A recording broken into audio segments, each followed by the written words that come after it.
welcome, welcome, welcome.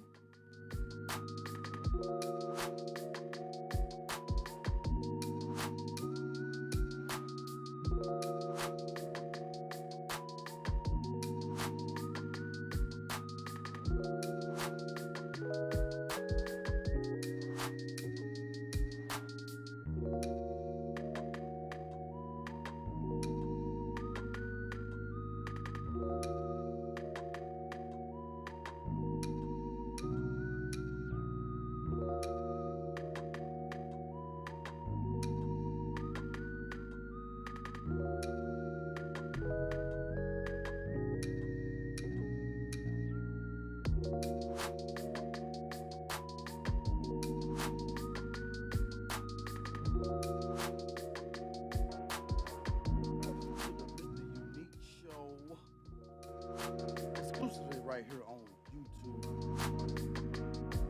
Vibing, vibing, vibing. I figured I could just do it on YouTube because I had a little stuff that kind of bothered me today, so I'm just gonna rant a little bit. That's all. We're gonna look at a couple of things. We're gonna just vibe. That's what we're gonna do.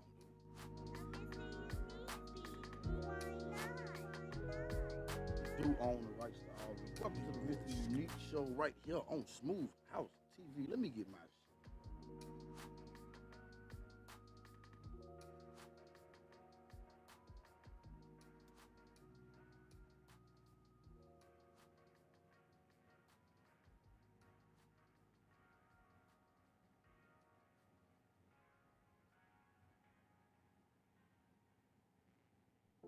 I found a letter in a book today.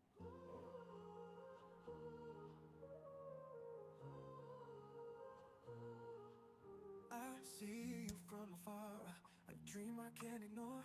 Across the room our eyes meet, I want you even more.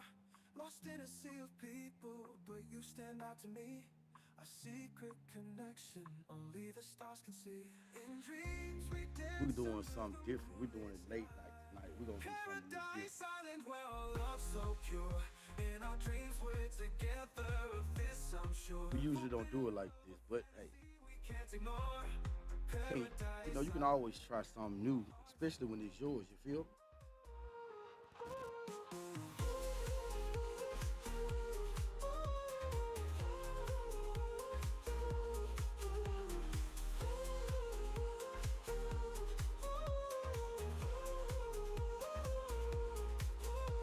Whispers in the night, the wind carries our desire.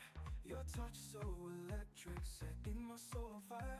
We're bound by circumstance, yet we find a way.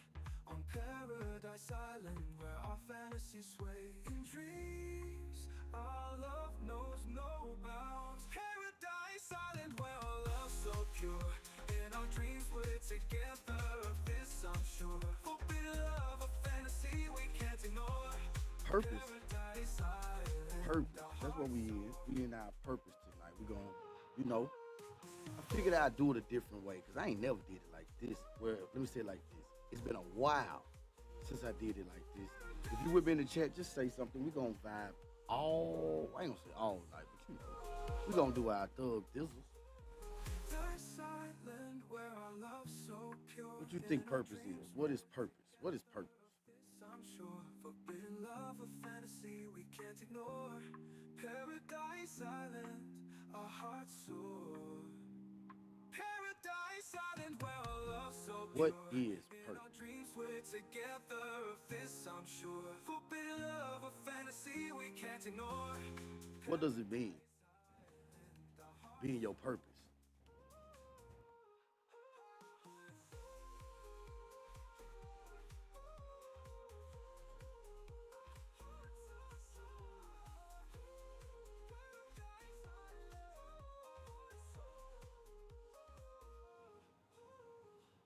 What does being in your purpose mean?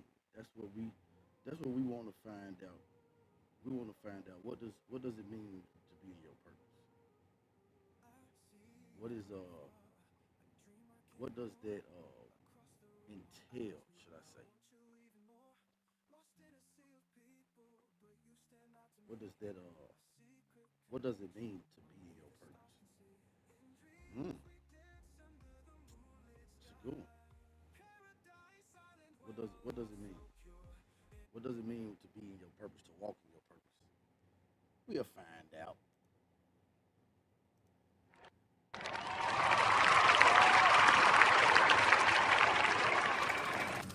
Alright, alright. You notice the CP Producers, right? The gods of the Hebrew Bible. The God revealed in the Hebrew Bible is an integration of several different cultural traditions in the ancient Middle East.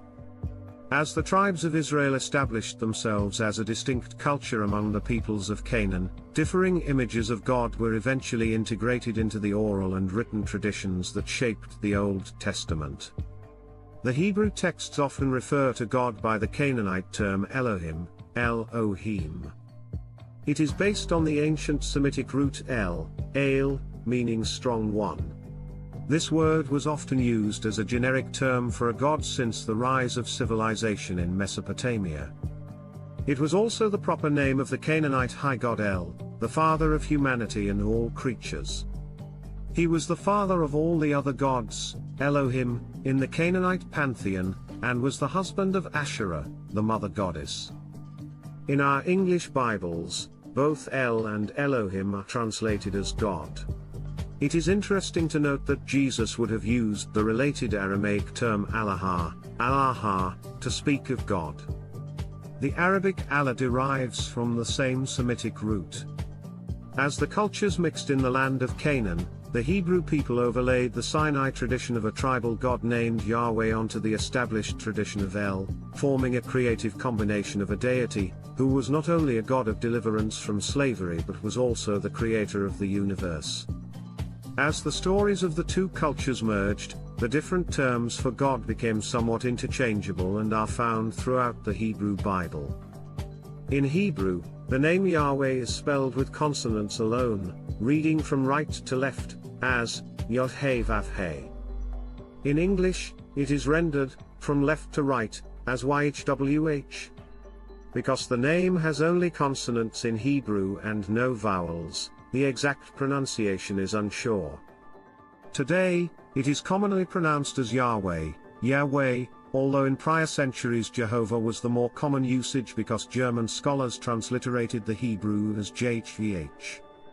In German, J sounds like Y and V sounds like W. The origin and meaning of the name is disputed, but it may be associated with the Hebrew verb hire, to be. Some scholars believe it is a shortened form of a word that means he causes to be or he creates. During the Enlightenment, German scholars began to detect these two distinct traditions by separating the El/Elohim texts from the Yahweh texts in the Hebrew Bible.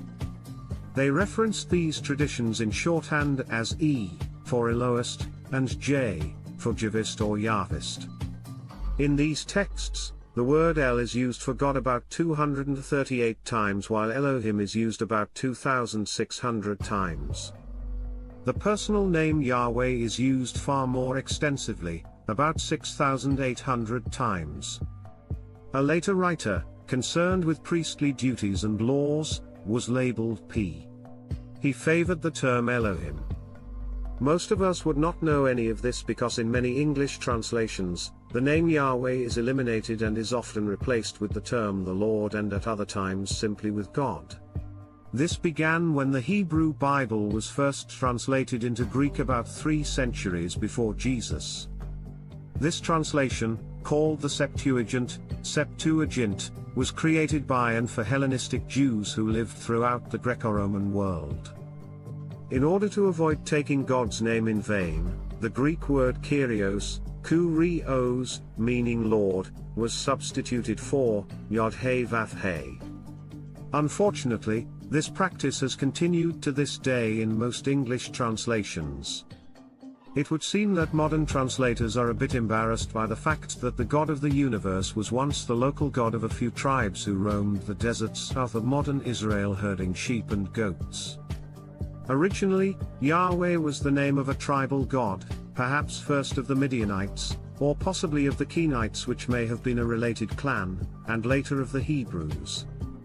According to the story recounted in Exodus, Moses, or Moshe, the son of Hebrew slaves, is raised in the court of Pharaoh.